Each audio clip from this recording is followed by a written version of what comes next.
आज पितृपक्ष में भागवत महापुराण की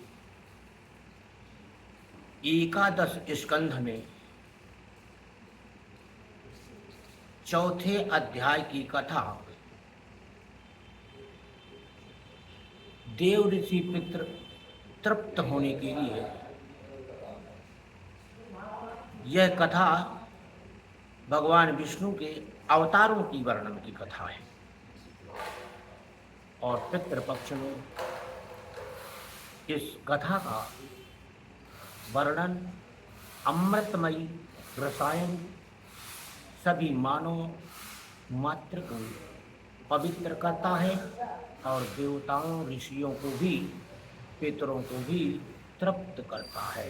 ऐसा रसायन अमृतमयी कथा का यह रस आप सभी भक्तों को सुनाने जा रहे हैं। बोलो वृंदावन बिहारी लाल की जय। तो गजाननं भूत गणाधिसेवितं कपित्थजम्बूफलचारुभक्षणम् उमासुतं शोकविनाशकारकं नमामि विघ्नेश्वरपादपङ्कजम्। गुरुर्ब्रह्मा गुरुर्विष्णु गुरुर्देवो महेश्वरा गुरुर्साक्षात् परं ब्रह्म तस्मै श्री गुरुवे नमः। तस्मै श्री गुरुवे नमः।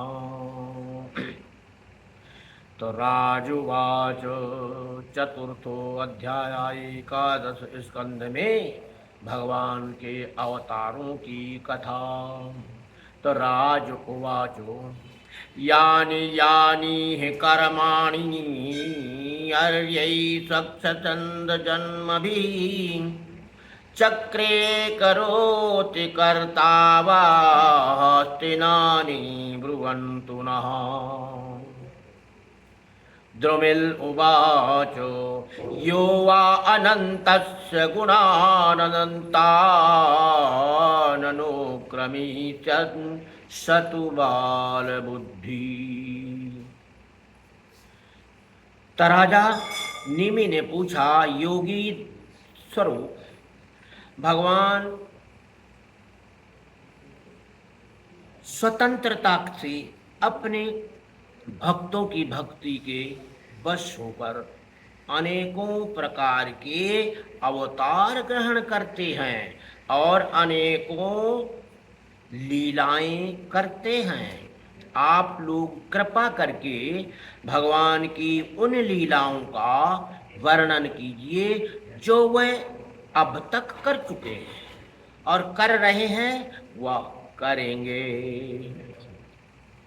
तो अब सातवें योगीश्वर दुमिल जी ने कहा, राजन भगवान अनंत हैं, उनके गुण भी अनंत हैं। जो यह सोचता है कि मैं अपने गुणों को गिन लूँगा वह मूर्ख है, बालक है। यह तो संभव है कि कोई किसी प्रकार पृथ्वी के धूली कणों को गिन ले, परंतु समस्त शक्तियों के आश्रय भगवान के अनंत गुणों का कोई भी किसी प्रकार पार नहीं पा सकता है। भगवान ने ही पृथ्वी, जल, अग्नि, वायु, आकाश इन पांच भूतों की अपने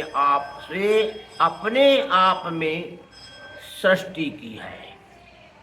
जब वह इनके द्वारा विराट शरीर ब्रह्मांड का निर्माण करके उसमें लीला से अपने अंश अंतर्यामी रूप से प्रवेश करते हैं, भोक्ता रूप से नहीं, क्योंकि भोक्ता तो अपने पुण्यों के फलस्वरूप वो जीव ही होता है, तब उन आदि देव नारायण को पुरुष मानते कहते हैं, यही उनका पहला अवतार है। उन्हीं के इस विराट ब्रह्मांड शरीर में तीनों लोक स्थित हैं। उन्हीं की इंद्रियों से समस्त देहधारियों की ज्ञान इंद्रियां और कर्म इंद्रियां बनी हैं। उनके स्वरूप से ही स्वतः सिद्ध ज्ञान का संचार होता है। उनके श्वास प्रश्वास से सब शरीर में बल आता है, शक्ति आती है, तथा इंद्रियों में ओज इंद्रियों की शक्ति और कर्म करने की शक्ति प्राप्त होती है। उन्हों के सत्व आदि गुणों से संसार की स्थिति, उत्पत्ति और प्रलय होती है। इस विराट शरीर के जो शरीरी हैं वे ही आदिकर्ता नारायण हैं। पहले पहल जगत की उत्पत्ति के लिए उनके रजोगुण के अंश से ब्रह्मा हुए, फिर वे आदि पुरुष ही संसार की स्थिति के लिए अपने सत्वांश से धर्म तथा ब्राह्मणों के रक्षक यज्ञपति विष्णु बन गए। फिर वही तमोगुण के अंश से जगत के संहार के लिए रुद्र बने। इस प्रकार निरंतर उन्हीं से परिवर्तनशील प्रजा की उत्पत्ति, स्थिति और संहार होते रहते हैं। दक्ष प्रजापति के एक कन्या का नाम था मूर्ति। वह धर्म की पत्नी थी। उनके गर्भ से भगवान ने ऋषि श्रेष्ठ शांतात्मा नर और नारायण के रूप में अवतार लिया।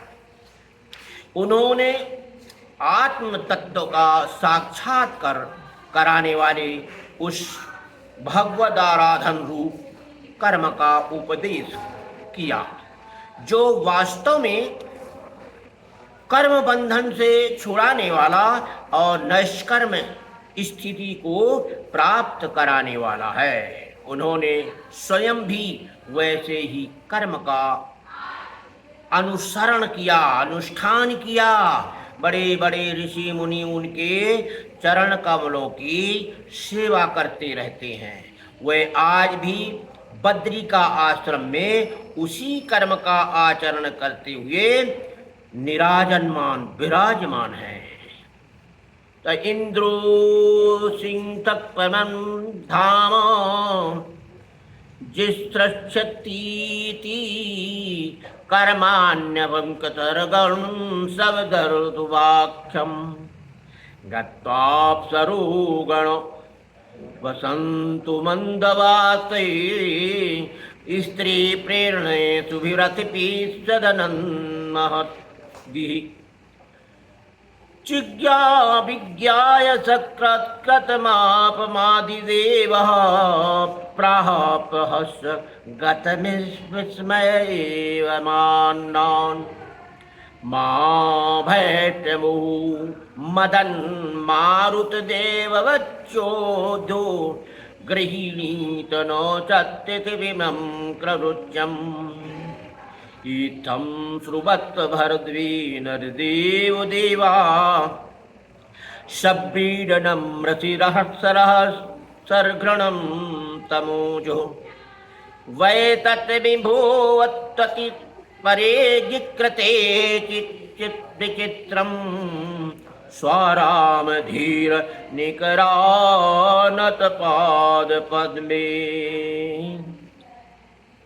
तो वे अपनी घोर तपस्या के द्वारा मेरा धाम छीनना चाहती है। इंद्रदेव ऐसी आशंका करके बसंत आदि दल बल के साथ कामदेव को उनकी तपस्या में विघ्न डालने के लिए भेजा। कामदेव को भगवत भक्ति महिमा का ज्ञान न था, इसलिए वह अप्सरागण वसंत तथा मंद सुगंध वायु के साथ बद्री का आश्रम में जाकर स्त्रियों के कटाक्ष बाणों से उन्हें घायल करने की चेष्टा करने लगे। आदिदेव नर नारायण ने यह जानकर कि यह इंद्र का कुचक्र है, भय से कांपते हुए काम आदिकों से हंसकर कहा। उस समय उनके मन में किसी प्रकार का अभिमान या आश्चर्य नहीं था। कामदेव, मलय मारुत और देवांगनाओं, तुम लोग डरो मत, हमारा आतिथ्य स्वीकार करो, अभी यही ठहरो, हमारा आश्रम सूना मत करो। राजन, जब नर नारायण ऋषि ने उन्हें अभयदान देते हुए इस प्रकार कहा, तब कामदेव आदि के सिर लज्जा से झुक गए। उन्होंने दयालु भगवान नर नारायण से कहा, प्रभु, आपके लिए यह कोई आश्चर्य की बात नहीं है, क्योंकि आप माया से परे और निर्विकार हैं। बड़े बड़े आत्माराम और धीर पुरुष निरंतर आपके चरण कमलों में प्रणाम करते हैं। आपके भक्त आपकी भक्ति के प्रभाव से देवताओं की राजधानी अमरावती का उल्लंघन करके आपके परम पद को प्राप्त होते हैं। इसलिए जब वे भजन करने लगते हैं, तब देवता लोग तरह तरह से उनकी साधना में विघ्न डालते हैं। किंतु जो लोग केवल कर्म कांड में लगे रहकर यज्ञ आदि के द्वारा देवताओं को बलि के रूप में उनका भाग देते रहते हैं, उन लोगों के मार्ग में वे किसी प्रकार का विघ्न नहीं डालते। परंतु प्रभु, आपके भक्तजन उनके द्वारा उपस्थित की हुई विघ्न बाधाओं से घिरते नहीं हैं और गिरते भी नहीं हैं, बल्कि आपके कर कमलों की छत्र छाया में रहते हुए वे विघ्नों के सिर पर पैर रख करके आगे बढ़ जाते हैं। अपने लक्ष्य से चित नहीं होते, अलग नहीं होते। बहुत से लोग तो ऐसे होते हैं जो भूख, प्यास, गर्मी, सर्दी एवं आंधी पानी के कष्टों को तथा रस इंद्रियां और जनेंद्रियों के वेगों को जो अपार समुद्र के समान है सह लेते हैं, पार कर जाते हैं। इसलिए प्रभु, फिर भी परंतु जो भी उस क्रोध के वास में हो जाते हैं, जो गाय के खुर से बने हुए गड्ढे के समान है और जिससे कोई लाभ नहीं है, आत्मा नाश है, आत्मा नाशक है, और प्रभु वे सब इस प्रकार अपनी कठिन तपस्या को खो बैठते हैं। जब कामदेव, बसंत आदि देवताओं ने इस प्रकार स्तुति की, तब सर्वशक्तिमान भगवान ने अपने योग बल से उनके सामने बहुत सी ऐसी रमणियां प्रकट करके दिखाई, जो अद्भुत रूप लावण्य से संपन्न और विचित्र बाल कंकुरों से सुसज्जित थी तथा भगवान की सेवा कर रही थी। जब देवराज इंद्र ने अनुचरों से उस लक्ष्मी के समान रूपवती स्त्रियों को देखा, तब उनके महान सौंदर्य के सामने उनका चेहरा फीका पड़ गया। वे श्रीहीन होकर उनके शरीर से निकलने वाली दिव्य सुगंध से मोहित हो गए। अब उनका सिर झुक गया। देवेश भगवान नारायण हंसते हुए उनसे बोले, तुम लोग इनमें से किसी एक स्त्री को जो तुम्हारे अनुरूप हो ग्रहण कर लो, वह तुम्हारे स्वर्गलोक की शोभा बढ़ाने वाली होगी। देवराजेंद्र के अनुचरों ने जो आज्ञा कह करके भगवान के आदेश को स्वीकार किया तथा उन्हें नमस्कार किया। फिर उनके द्वारा बनाई हुई स्त्रियों में से श्रेष्ठ अप्सरा उर्वशी को आगे करके वह स्वर्गलोक में चले गए।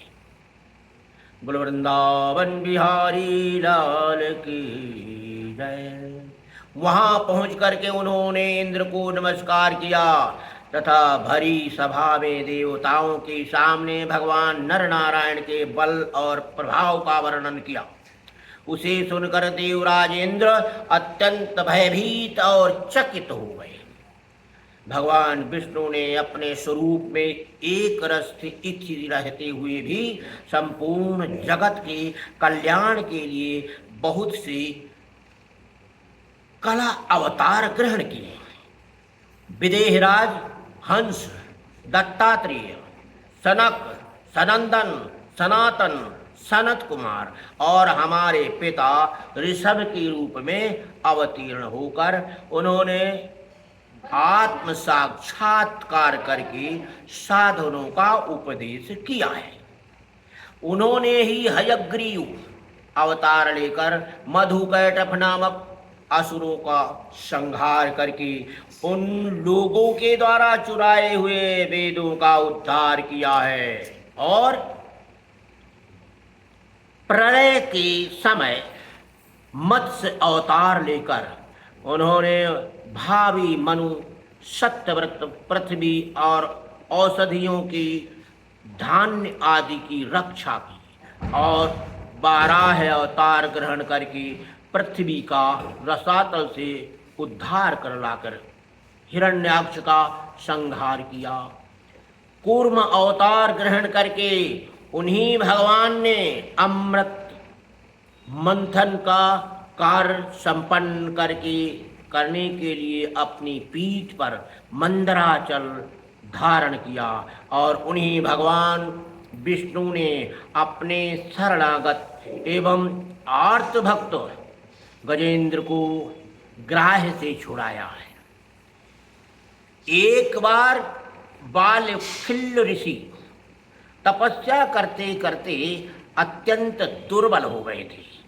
वे जब कश्यप ऋषि के लिए समिधा ला रहे थे तो थक कर गाय के खुर से बने हुए गड्ढे में गिर पड़े, मानो समुद्र में गिर गए हों। उन्होंने जब स्तुति की तब भगवान ने अवतार लेकर के उनका उद्धार किया। वृत्तासुर को मारने के कारण जब इंद्र को ब्रह्म हत्या लगी और वह उसके भय से भाग कर छिप गए, तब भगवान ने उस हत्या से इंद्र की रक्षा की और जब असुरों ने अनाथ देवांगनाओं को बंदी बना लिया तब भी भगवान ने ही उन्हें असुरों के चंगुल से छुड़ाया। जब हिरण्यकश्यपु के कारण प्रहलाद आदि संत पुरुषों को भय पहुंचाने लगा तब उनको निर्भय करने के लिए भगवान ने नृसिंह अवतार ग्रहण किया और हिरण्यकश्यपु को मार डाला। उन्होंने देवताओं की रक्षा के लिए ही देवासुर संग्राम में दैत्यपतियों का वध किया और विभिन्न मन्वंतरों में अपनी शक्ति से अनेकों कला अवतार धारण करके त्रिभुवन की रक्षा की। फिर वामन अवतार ग्रहण किया करके उन्होंने याचना के बहाने इस पृथ्वी को दैत्यराज बलि से छीन लिया और अदिति नंदन देवताओं को दे दिया। परशुराम अवतार ग्रहण करके उन्होंने ही पृथ्वी को 21 बार क्षत्रिय विहीन किया।